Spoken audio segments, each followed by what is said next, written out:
Terry, you know how the postmen have no rain, nor sleet, nor snow shall stop the delivery of the mail, right? That's what they say.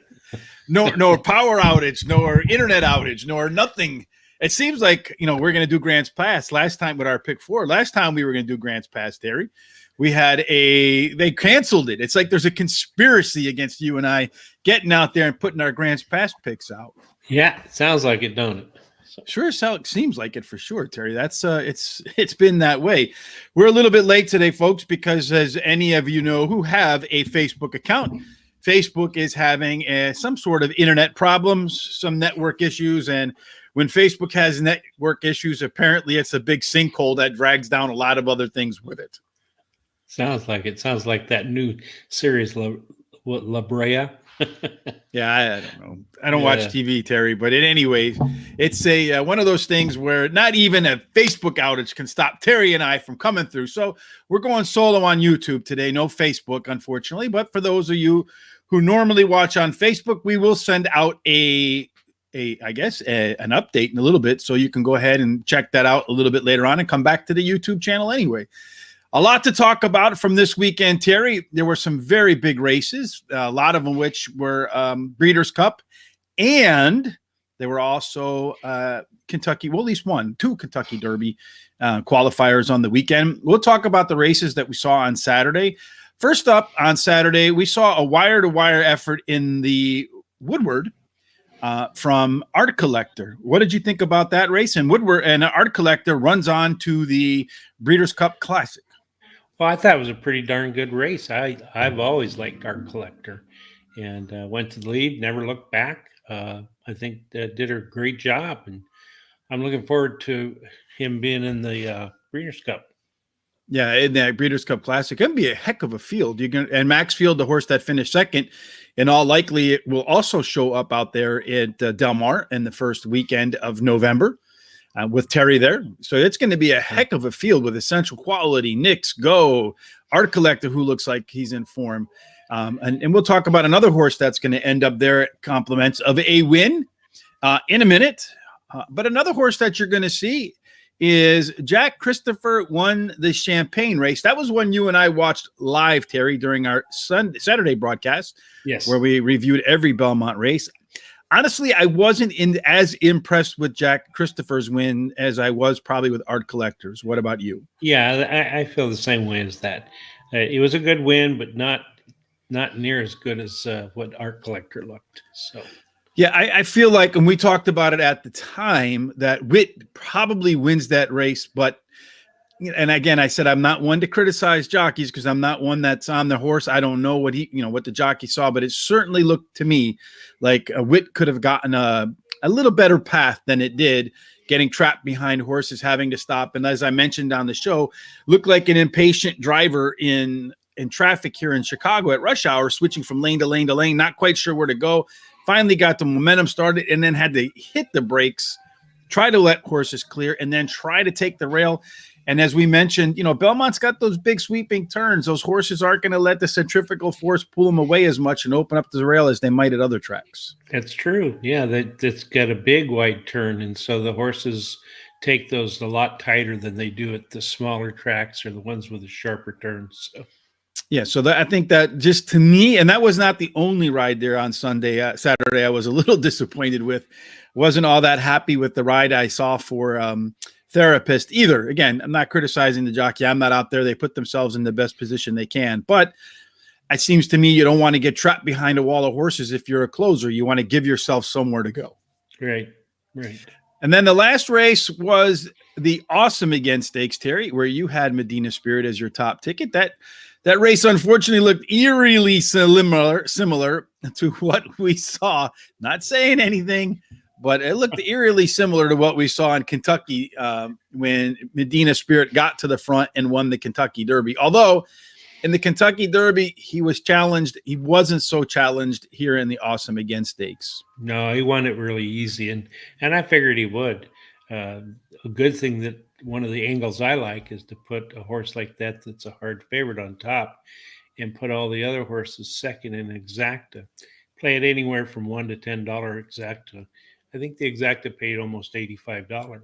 Not too bad. No, that was a good exactive, Terry. And for those of you who like to follow the Terry all over the favorite or favorite overall angle, it does play out a lot. That backdoor exact is one of my favorite betting strategies too, when I'm not wholeheartedly comfortable with a particular favorite. Although I have to say that Medina Spirit really didn't really have to run incredibly fast fractions to get that race won. No, didn't have much pressure at all. So it didn't pull off at the end, and that's going to put Medina Spirit into the Breeders' Cup Classic as well. No way I think that Medina Spirit gets the jump on Nick's Go. What do you think? No, Nick's Go is pretty darn good, so it's going to be tough for Medina Spirit to do that. Mm-hmm. Yeah. Go ahead. I'm sorry, Terry. I was going to say the only thing could cause that is if Nick's Go has trouble to begin with, or gets blocked or bumped or something like that. So. Bad first step, the starter holds on to the reins a little too long, or whatever they do. Yeah. And it's interesting to see, because right now, Bob Baffert, the trainer for Medina Spirit, is okay to run at Del Mar, but a lot of that can change with some upcoming litigation for Bob at Churchill Downs. I know Churchill Downs has suspended him and said he cannot collect any points because Churchill in itself, it's not subject to a regulatory body. The track can make its own decisions. It's made its own decisions on Bob Baffert. There was an article with Bob, first interview he's given in a while, in the LA Times. You might want to go over and check it out. And he talks about how his goal is to win another Kentucky Derby. So I don't know. Well, my speculation that he would retire after the Breeders' Cup appears to be not in his plans whatsoever at all. Yeah, maybe not. He's pretty aggressive and he's very competitive. I was really surprised. I learned something. I never knew he was a jockey. So that was pretty interesting, since he was 5'9" and a jockey. So on TV, he looks taller than that. No, I always thought he was like 6'1", 6'2". He's my height. Yeah, I know. Well, he probably carries himself.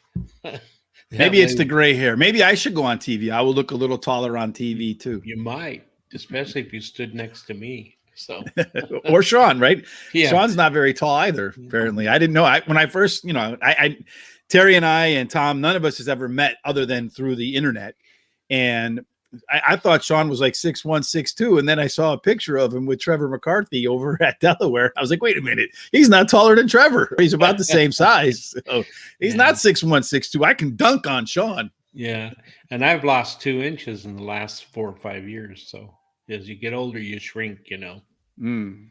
Well, hopefully that doesn't happen to me, but I feel that I'm already in the process of shrinking.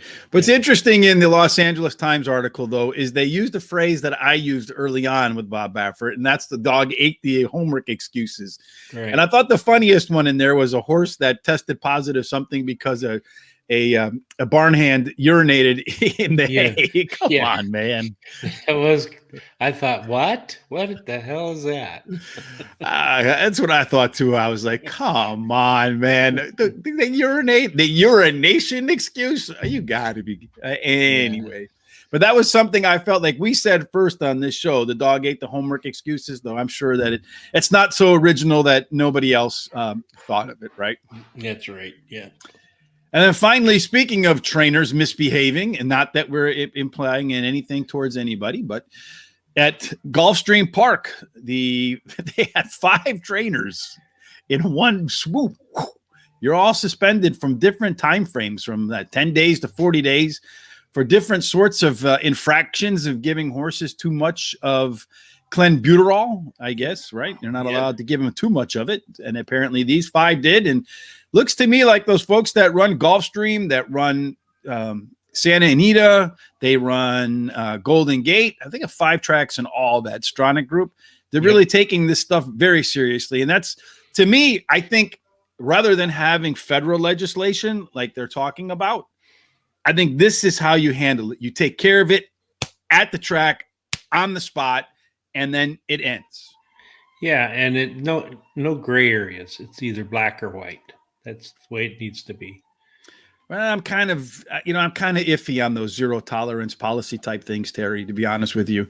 Sometimes people actually do have, sometimes the dog actually does eat the homework. Well, that's and true. when it does, you got to have a place for it so that if you can prove the dog ate the homework, that you're not stuck in that zero tolerance policy. Yeah, what I mean by that is that they shouldn't, give exceptions just because a trainer is or a jockey is really good and popular.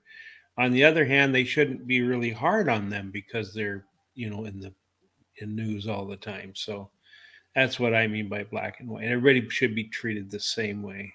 No, absolutely. Whether you're the top jockey or you're a jockey hardly anybody's heard of, if you're breaking the rules, if your glove has cutouts and you got electric wire sticking out of it, and you're the horses and they catch you, you gotta go. I mean, that's pretty straightforward. I think I don't care if you've heard of the jockey, if it's an all-time great, like any of them. I don't want to throw any names out there because I don't want anybody to think that we're implying that any particular jockey is doing something they ought not be doing until they actually get caught with the holes in their fingers and the wire sticking out. Yes, that's right. Absolutely, for sure. All right, Terry, enough of the news. Now we got to get to why we come here on Mondays, Tuesdays, Wednesdays, and Thursdays. That's to get the horse racing, Terry. And we always start it off with the best bet from Terry. Who do you like today, Terry, and why? All right. I like at Grants Pass in the third race. I like number 7, Pure Pursuit. Has plenty of speed and gets veteran jockey James Wooten Jr. I've watched him for many years. He really knows how to ride these bull rings. And he also has the highest last speed rating, the horse. And then number 4, Year of the Ox, has won 2 out of 2 races at Grants Pass and has won his only race at today's distance. He gets Jose Guerrero in the irons, who's won with him on the last time they were paired together. And then number 5, Gray Jim, won his last race at Grants Pass easily after coming in from Northern California. He has Mackenzie King in the irons, who has won at this meet at a 20% clip.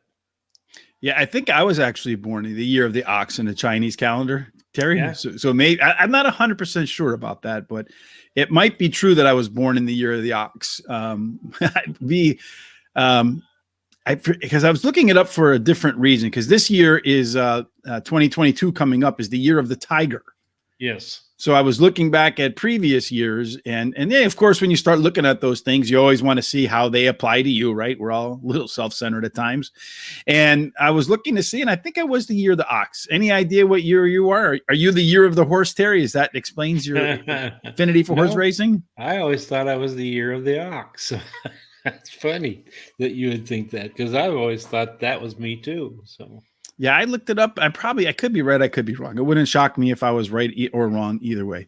Yeah. So today you brought that up, Terry, because of course we're going to be doing our pick 4 at Grants Pass. Yep. Last time we tried to do the pick 4 at Grants Pass, we ended up getting the races canceled. I know it was disheartening. So hopefully it won't happen this time. I checked the weather; it looked better. So did it rain yesterday? Because last time they canceled it, not because of that day's rain, but from the previous day's rain. Yeah. Mm-hmm. No, I don't think it did, but I'm not sure. All right, so Grants Pass, we're starting in race number 5. Terry, you've been to Grants Pass before, right? Several times, yes. So how quick do those turns? I mean, how tight are those turns? They're very tight. It's actually a bull ring. I mean, if your horse is or the jockey has got any kind of hesitation and they're on that rail, they can go really wide, and it can be a big advantage for a horse that can take that rail. So in your handicapping, that's one of the things I look at is, well, is a horse good in bull rings? Has it ever ran in a bull ring? And early speed here is what's really big factor. So yeah, I looked at some of the track biases and sort of that stuff as we prepared for this Fly 4. So we'll do our Fly 4 right now, Terry, and get started with that. Race number 5 is 5 furlongs in the bull ring. And I was looking at it, and you did mention speed. They've only had 4 races at 5 furlongs. I haven't had that many. But of the 4, 2 of the 4 went wire to wire. And in all 4, the winner was either first or second at the first call. And by the time they got to the second call, the winner was on the lead. So you're going to have to be towards the front. And looking at the early pace, though, the fastest horses are on the outside, the 8 and the 10, according to my early pace figures. And you've been there, Terry. How hard is it going to be for the 8 or the 10 to actually get to the lead? It's going to be hard. They're going to have to really break fast because the getting to the first turn is not all that far, and they're going to have to break fast and get over closer to the rail because if they can't get out there and get over closer to the rail, they're going to be taken wide in that first turn. Yeah, and we saw that happen on Friday when we did our pick four at Churchill Downs. We had that 11 horse in the leg that we lost, and we both looked back and wondered why we didn't have the four, which is what you should do in your handicapping too. If you miss, go back and look and see why you missed and then make a correction. But the 11 was speed horse. He had a lot of speed to his inside. He couldn't get to the turn first, got pushed 5-6 wide and never had a chance. So a lot of times that trip can be a huge difference. Yeah. So speaking of trip, Terry, who do you like to get the best trip in race number 5 and have the best chance to win? Okay, well, this horse I like in the first place is really not a horse that leads all the way, but it comes from close off the pace. Is number 7, Bull Rocks. She won her last race at Grants Pass with Jory Shriver in the irons, and I like Jory because she can really get a horse out of the gate. She knows how to break. She returns to rider again. She has the highest last race speed rating, and the trainer wins 29% of the time when bringing a winner back of a claiming race. So. All right. So yeah, I looked at speed, Terry, too, and some late pace. Boy, and this is a really tough one for me. I feel like I know it doesn't look like it in its last race, but looking at my early pace figures, the 8 and the 10, as I said, have the best early legs. I feel like they're too far outside to really take advantage of that. And then I also looked, as you mentioned, at horses that had some experience at Grants Pass, but also had some experience at Grants Pass and other tracks at the short race. And the 5 horse to me is the fastest of the inside horses, Terry, in terms of its early pace. That's Timberlake Gauge. I have it rated as the 3rd fastest horse out of the gate, but it is the most inside horse in terms of the speed horses. At Grants Pass, has 3 wins, 2 seconds, 2 thirds, and 10 races, and has a pair of wins, places, and shows at 8 at the distance. It has shown that it can get a mid-pack, middle of the field post and still get to the lead in the pass. So I feel like it's not necessarily my favorite horse, Terry, but I feel like Timberlake Gauge is the one that's likely to get to the lead of the fast horses. And if so, has a really good shot of winning. Well, yeah, it has drops in class, and it has pretty darn good jockey, McKenna Anderson, in the irons. So yeah, it's a good choice. Today I'm really excited because most of these races are pretty darn wide open. I think we're going to get some good prices. So I'll go along with that. All right. So, and speaking of which, because these are $1 tickets today, there's not 50 cents, Terry. No, that means we can go 4-3-2-4. I think is the most we can do in terms of getting and staying under our budget with these deep fields. So we're going to have to be selective in who we take. So I like the 5. Who do you like next? Okay, I like the number 8, Raiderette. She has a lot of early speed and cuts back in distance, which will only help her. And she has the highest speed figure at today's distance, and her best dirt speed is fastest among the starters. The trainer jockey combination in the last 14 days have won 2 races, 1 second, and 2 thirds. Yeah. And the thing about her, even though she's way on the outside, I think that she's going to be able to take care of getting out there. And the jockey is pretty good at Alex. I don't know how to pronounce it, but Anaya, yeah. He can get him out of the gate pretty good. So the only thing that I don't know how that Emerald Downs to Grants Pass angle plays out. I'd imagine they're comparable tracks. Maybe Emerald Downs is before the upgrades at Grants Pass considered a notch higher. But in any case, the thing I'm looking at here, Terry, is the last 3 races. You've seen this horse in the early part of the race run the same pretty much early pace numbers that it ran in every race, but it's getting progressively worse after it hits the half-mile marker. And this continued deterioration scares me because I feel like you have 3 consecutive speed figure decreases, 3 consecutive late. I mean, the horse is getting more and more tired. It's gone, I think, 8 races without a break, 7-year-old mare. It might get to the lead, Terry, but I'm afraid if it has to work too hard, that back, it's probably going to win now because I've discounted it a little bit. But I'm afraid that if it works to get the lead, Terry, it's going to really tire badly. Yeah. Yeah, it could be. You could So be is right this a about lock that. for you then, or are you? No, it's not a lock. We can put it on the side. All right. I mean, to me, that's what I'm looking at. 3 consecutive deteriorations. That horse is absolutely regressing badly after the half-mile marker. And I don't know that if Jorge Rosales can get that corrected by bringing it to a new track, he does win at a pretty high rate when he brings a horse in. So maybe we can come back to that one. Another horse that I like here, Terry, is on the rail. I don't know. Do you have the rail horse in your picks? I do. Yes. And that is Miss Gunny. Miss Gunny. Miss Gunny does have, I think, enough early pace in the past. So if you look at the Grant Pass history, 12 races, finished in the money, 8 of them, so 75% of the time. And it's 2 wins, 4 seconds, and 2/3. At the distance, has four wins, 5 seconds, and 2/3, and 17 tries. But when it was inside placed at Grants Pass before, did break sharply, did get to the lead, but did fade then too, to be honest with you. But I do like that Grant Pass history. I do like the fact that the horse has the best late pace figures in the field, and its other experience on the rail at Grants Pass broke sharply. So if it can break sharply, get to the lead, and live up to that late pace number, then the horse can go wire to wire. Yeah, and it really has a good jockey. Again, this is a veteran jockey, James Wooten. I've been watching him for years, and he really knows how to ride these bull rings. So this is a horse that I would like to include. Okay. Is there any other horse besides the 8 that you'd like to include? There's one we can stick on the outside if you want. Coming in from Golden Gate Fields in Ferndale. He's got early speed, and that's number 4, Chiquita Piquita. Mm-hmm. And so anyway, he's got a trainer that when he ships in a horse wins 23% of the time, and the trainer jockey combo in the last 14 days have won 2 out of 6. So, well, you're going to have to decide between those two. I personally would probably lean towards the 8 horse because it does have much better early pace numbers than the 4 does, but maybe coming from track to track might make a difference. I don't know for sure. Yeah, well, we can come back and visit that with Chiquita Piquita or number 8.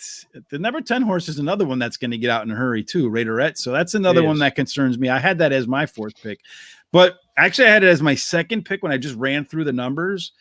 But I don't like the fact that it's way outside, quick turn, got a lot of speed to its inside, very unlikely the 10 gets the lead. But if it did get the lead, I would be very concerned that we're going to lose in the first leg.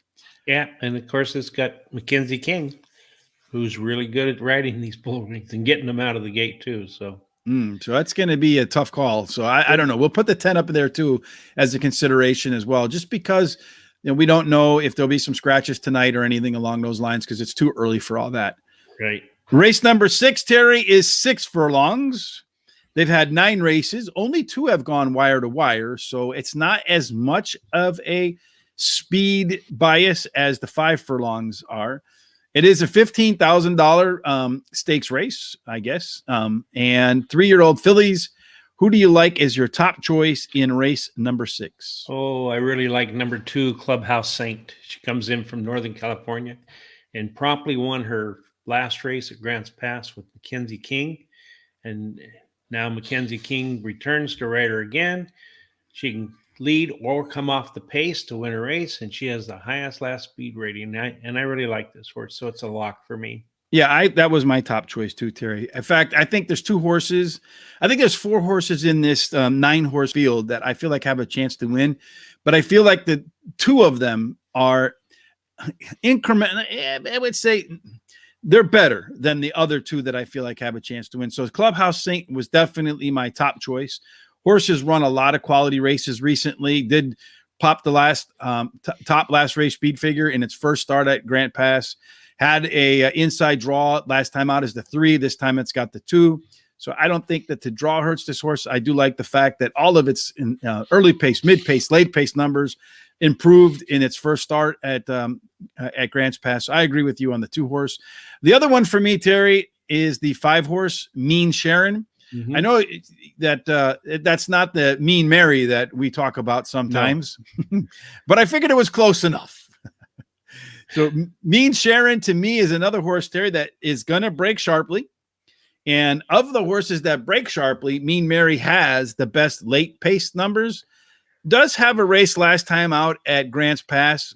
It was the 7th horse in an 8-horse field, so got put outside and then closed after being bumped at the start. So I feel like being a couple paces to the inside, not a ton of speed to Mean Sharon's inside. I feel like Mean Sharon could get out and then be one that's close to the front and then have a good late pace to get it home. Yeah, I agree with you. That's my third pick. She lost all chance in her first race at Grass Pass because she was bumped at the start of the race. She has the best dirt speed among today's starters, and this trainer has really been hot in the last 14 days when in the money 6 out of 9 mounts, and he's won 3 of those. As I mentioned, we can go 4-3, 4-4-3-2, Terry. Which race do you want to do the 2 in? Do you feel like there's another horse that you have to have in here? No. So we can do the 2 here? Yeah. All right. So, and then if you were to add another horse, which one would you add? Number 3, Waterfall. Number She's 3, 1 Waterfall. for 1. Yeah, she's 1 for 1 at Grants Pass and 1 for 1 at today's distance. And the trainer wins 24% of the time with dirt starts. So definitely 1 from 1, nice race, but that speed number was considerably lower than the 2 and the 5 that we have. For me, Terry, the other horse that I would consider in this spot is the 7. Finished My PhD. Another horse that has some quick early pace. In fact, it should be the fastest out of the gate, Terry. And if it can get to the lead, it should do fairly well. It does have some of the best speed figures at the distance. I like the fact that its internal numbers increased on the back end of the race last time. So and that was on slop too. So I feel like the 7 horse might be a horse that we might want to consider too, if we come back to put 3 horses in here. Yeah, I like the 7 as well. So he's my 4th pick. All right. So race number 7, we're back to 5 furlongs, Terry, where speed, as I mentioned, has won all 4 races where the winner has either been on the lead or second at the first call, which I think is the 3/16 marker. And then every winner in all 4 races was on the lead by the time they hit the second call. Who do you like to get out of the gates here as your fastest pick to win? Well, I like number 4, Pinup Lady. She won her last race at Emerald Downs and earned the highest last speed rating. The trainer wins 34% of the time when bringing the claiming horse back after a win. Her best dirt speed is fastest among today's starters. The trainer-jockey combination has done very well in the last 14 days, and she can either run on top or come from behind. Yeah, at 5 furlongs, I don't know that they come from behind is what we're hoping for. I agree with you. I had the 4 circled as a best bet for me. So I like the 4 horse here a lot. It does not have the best early pace. It should break around 3rd. So it should be chasing the leaders. It does have some of the best. It does have the absolute best late pace figures. But of the early horses that get out of the gate, Terry, the horse on the rail, Kayla's Cowgirl, is one of the fastest out of the gates. It's going to be on the gate. The horse has been on the rail before and broke sharply and finished second at the same exact distance by just 3/4 of a length, actually had the lead in the stretch. So I feel like if Kayla's Girl runs back to that May 17th race at Grants Pass, there's a really good chance to win this race. Yeah, she does have a good chance. I didn't actually have her in my picks, but like I said, this is a wide open day. It's hard to. I'll lock her in. I'll make it easy for you. Yeah. That's good. That's my lock. Have we used your lock yet? We haven't used your lock yet. So you still have that. So what we do is if there's a horse that one of us absolutely wants, regardless of what the other says, we can just lock it in. The veto doesn't have any power. So no matter what Terry says about the one at this point, no matter what, it's in. So that lock into place probably makes it a horse that I might think about fading now. All right. Anyway, just kidding, of course. I do like the 1 horse. Who else do you like here, Terry? I think number 9, Ricky Nine Toes. I have 9 toes and my name is Ricky. It's got to be in there. Actually, I have 10, but okay. She ran her last race at Grants Pass, and I think out of the 7 post position, she can overcome her outside. Well, she's number 9, right? Yeah, and I think she can now, overcome that outside starting position. Her best dirt speed is fastest among today's starters, and the trainer in the last 14 days, as I've discussed before, has had a good record. Yeah, I just worry about 5 furlongs at outside post, Terry. Yeah, me too. So it's not, it's a lukewarm for me. So And to me, the 1 and the 4, the 2 horses that are going to be close to the front, that they're both inside. And I think when we're watching the race later on tonight, you're going to see the 1 break first with the 4 right behind it, and the 9 trying to chase from the outside, which, unless the horse really gets like a really great break and the other 2 kind of pause a little bit, still even some more speed to the inside, though I do have the 9 as the 3rd fastest out of the gate. If there's a scratch or there was a 4th horse you wanted to add here, what number would it be? Oh, let's see here. For me, it'd be number 10. Yeah, I like number 10. All right, so we'll put that off to the side. And again, I'm reluctant on these outside horses because, as you mentioned, Terry, it's a bull ring. The turns come right away. You're pushed out wide, and if any horse is not fit and it pushes out wide, it's just going to accordion everybody in the field towards the outer rail, which just is not a good. It's not a good way to win a race. No, it's not. Although Ricky Nine Toes did break from the 7th post position last time and won the race, so it does look like it can handle the outside post. Those are my 3 horses I like to. Okay. I think they're going to be the 3 fastest out of the gate, and if we got the 3 that are up near the front in the top 3, one of those 3 is likely to hit the finish wire first. Race number 8, 6.5 furlongs. Terry, this actually looks to me like, based upon the few races that they've had at the distance, looks like they're closers, and it looks like the 1 and 2 rail are kind of a tough spot to actually be in, with all of the winners coming from posts. The rail anyway, with all the winners anyway, coming from posts 4 through 7, I think. Yeah, you're right about that. So it's for me, we'll start out with number 8 horse, Brett. And he's won his last race at Grants Pass at 5.5 furlongs, and now goes 6.5 furlongs, where he's finished 100% of the time in the money, and he's won one of those. And again, it's a good trainer jockey combination. Yeah, I like the 8 as well. Looking at the 8 horse, it should be one of those horses that's kind of like involved right in the beginning, not on the lead, but maybe come out of the gate running mid-pack, 4th, 5th in a 8 horse field. And then it does have some of the best late pace numbers coming home. For me, my top choice, Terry, in this 6.5 furlong race is going to be a number 3, Lord Vader. Yep. You like the 3 as well? Oh, yeah. It's my second pick. I bet it quite a bit at Golden Gate. So. Oh, you've bet that horse at Golden Gate many times? I did. Well, a couple of times, not, yeah. Mm-hmm. Did it make you money? Hope he makes his money today. Well, he ran a good second for me on April 8th. So. Yeah, just missed by a nose at 6 furlongs, although he was near the front of the pace. And I think he'll be near that again today. Yeah. So stretching out, I'm not so sure how that helps him, but hopefully it does help him. The thing here to me, Terry, is that the horse ran one of its best speed numbers ever.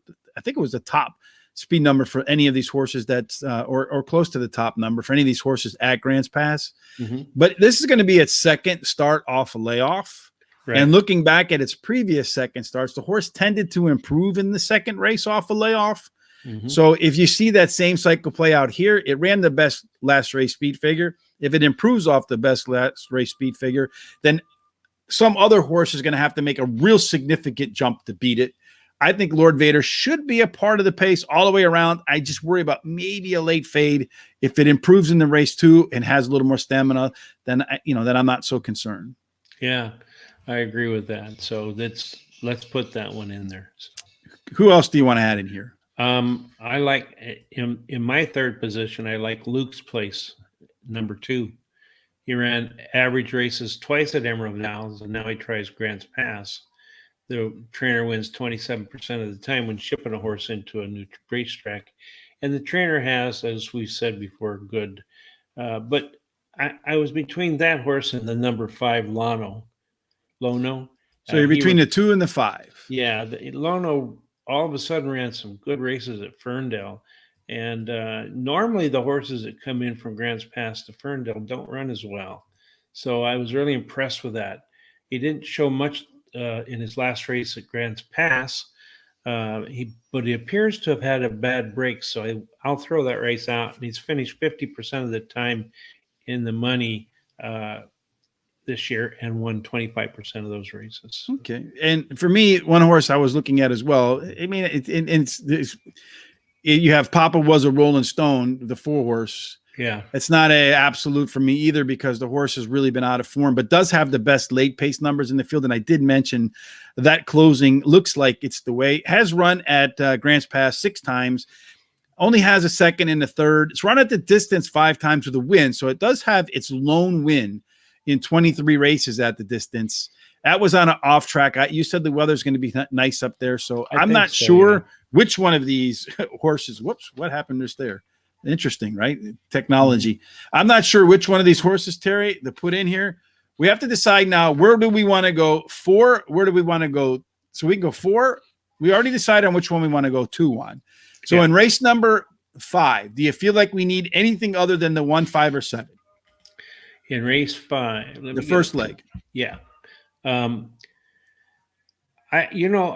would like to have the 1 in there. Well, we have the 1 in race 5. Sorry. The 8. I think the 8 was your choice there, right? Yeah, 8. I'd like to have the 8 in there. Yeah. Okay, so we'll take the 8 and we'll put the 8 here. We both agreed that in race number 6, this is gonna be our 2-leg field, right? Right.